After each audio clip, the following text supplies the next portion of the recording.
Assalamualaikum warahmatullahi wabarakatuh. Saya Ika Roslina, bekerja di instansi SMP Negeri 1 Sikincau, Kabupaten Lampung Barat, Provinsi Lampung. Saat ini saya sedang mengikuti perkuliahan PPG dalam jabatan kategori 1 Angkatan 3 tahun 2023 di LPTK Universitas Negeri Semarang.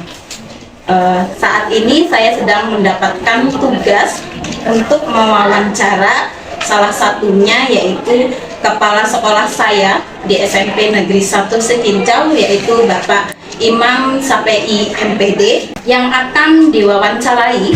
Ini berkaitan tentang identifikasi masalah. Sebelum saya mengemukakan pertanyaan kepada Bapak Kepala Sekolah, sebelumnya saya akan kemukakan identifikasi masalah yang selama ini saya hadapi dalam pembelajaran di sekolah. Yang pertama itu adalah kemampuan literasi numerasi siswa kurang, khususnya itu adalah di pelajaran matematika. Yang kedua, hubungan komunikasi antara guru dan orang tua peserta didik terkait pembelajaran itu masih sangat kurang sekali. Yang ketiga, pembelajaran di kelas masih belum berbasis HOTS. Kemudian yang keempat, guru belum memaksimalkan model pembelajaran yang inovatif sesuai dengan karakteristik materinya. Kemudian yang kelima, pemanfaatan teknologi dalam pembelajaran belum maksimal. Kemudian yang keenam yaitu tentang anak berkebutuhan khusus. Baik Pak Imam Sapei MPD, yang akan saya tanyakan yaitu yang pertama adalah faktor-faktor penyebab dari masalah tersebut dari identifikasi yang telah saya ambil. Kemudian yang kedua, bagaimana solusi alternatif dari penyebab masalah tersebut. Oke, baik, terima kasih Bu Ika. Jadi berdasarkan pada data yang ada, memang hasil dari literasi dan numerasi kita masih rendah. Ada dua faktor penyebab kenapa kemudian hasil dari literasi dan numerasi kita itu masih rendah. Yang pertama adalah faktor internal. Nah, faktor internal ini diantaranya adalah motivasi dari siswa sendiri untuk belajar, kemudian juga gairah dalam belajar. Tentunya ini juga sangat mempengaruhi kenapa nilai literasi dan numerasi ini rendah. Kemudian yang kedua itu adalah faktor eksternal. Nah, faktor eksternal ini juga sangat berpengaruh terhadap perolehan hasil literasi dan numerasi.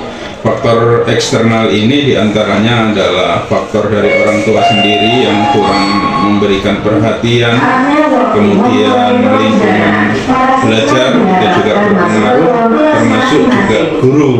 Jadi guru ini juga berpengaruh dalam memberikan pembelajaran, ini berpengaruh terhadap perolehan literasi dan numerasi kepada peserta didik. Solusinya bagaimana? Tentunya solusinya adalah memaksimalkan pembelajaran, baik itu faktor eksternalnya dari gurunya, kemudian dari orang tuanya, kemudian juga kesadaran itu harus tumbuh dari faktor internal dari diri siswa itu sendiri. Baik Pak, terima kasih. Kemudian tanggapan selanjutnya untuk pembelajaran di kelas yang masih belum berbasis HOTS. Jadi seiring dengan berjalannya waktu, karena kita juga dituntut dengan adanya kurikulum merdeka, tentunya pembelajaran yang dilaksanakan oleh guru ini seharusnya pembelajaran yang memang dibutuhkan oleh guru. Kemudian bagaimana kemudian soal-soal yang dikemukakan itu juga berbasis yang HOT atau HOTS itu. Selanjutnya untuk solusinya tentang soal-soal HOTS ini bagaimana Pak? Banyak sumber yang bisa dimaksimalkan oleh guru dalam rangka untuk pembelajaran yang baik other thinking skill ini, HOTS ini, ya bisa dengan menggunakan memaksimalkan perpustakaan dan juga bisa memaksimalkan media digital yang ada. Jadi guru memang harus dituntut untuk itu. Kemudian selanjutnya identifikasi masalah selanjutnya yaitu guru belum memaksimalkan model pembelajaran yang inovatif sesuai dengan karakteristik materi. Faktor penyebabnya itu apa saja? Yang jelas kurang maksimal dalam pemanfaatan media Yang sekarang ini seharusnya guru-guru kita ini sudah ada disediakan oleh pemerintah dalam bentuk platform Merdeka Mengajar. Nah, di platform Merdeka Mengajar ini sebenarnya sudah banyak contoh yang bisa dimaksimalkan diekspor oleh guru, sehingga kita guru banyak mengekspor PMM atau platform Merdeka Mengajar. Saya yakin akan ada perubahan dalam hal pendidikan, bagaimana dia membelajarkan anak di kelas. Jadi solusinya bagaimana guru kemudian memaksimalkan, mengeksplorasi semua materi yang ada di PMM atau platform Merdeka Mengajar. Kemudian untuk yang pemanfaatan teknologi dalam pembelajaran, Pak, ini kan belum maksimal, gitu ya. Nah, gimana itu? Ya, tentunya sekolah akan berupaya bagaimana kemudian kita memotivasi guru-guru, bagaimana dalam pembelajaran itu harus berinovasi, memberikan pembelajaran yang inovatif tadi dengan memaksimalkan platform-platform digital. Salah satu diantaranya yang tadi saya sebutkan adalah PMM, platform Merdeka Mengajar. Jadi harus dimaksimalkan. Kemudian media pembelajarannya juga diharapkan bisa dengan bersumber dari platform-platform digital tersebut. Kemudian menurut Bapak, apakah perlu diberikan waktu khusus untuk guru-guru supaya mereka itu bisa belajar kembali tentang teknologi?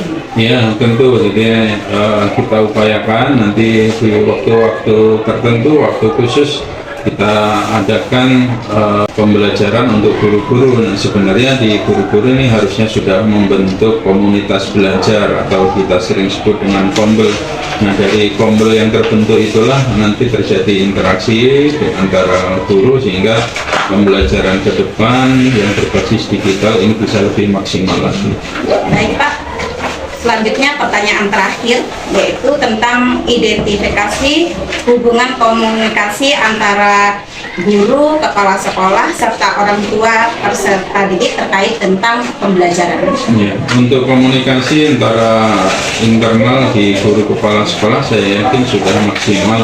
Hanya mengkomunikasikan hasil belajar ini kepada orang tua memang volumenya kurang, karena kita mengkomunikasikan hasil belajar itu hanya 1 semester sekali. Nah, kedepannya nanti kita akan bangun kembali komunikasi ini sehingga hasil belajar itu setiap saat bisa dikomunikasikan dengan orang tua, sehingga orang tua pun ikut memantau perkembangan dari peserta didik di sekolah. Baik, Pak, saya minta satu kesimpulan saja yang umum untuk identifikasi masalah yang ada di sekolah kita. Baik, kesimpulan sementara bahwa ada hal-hal yang perlu kita maksimalkan dalam hal mencapai untuk kenaikan literasi dan numerasi. Diantaranya adalah yang pertama dengan memaksimalkan platform-platform digital yang ada di kementerian, contohnya adalah PMM tadi, kemudian menjalin komunikasi hasil belajar anak dengan orang tua, ini juga perlu kita maksimalkan kembali. Baik, terima kasih Pak Imam SAPI NPD untuk waktunya hari ini. Demikianlah tadi wawancara saya kepada Kepala Sekolah SMP Negeri 1 Sekinjal. Terima kasih.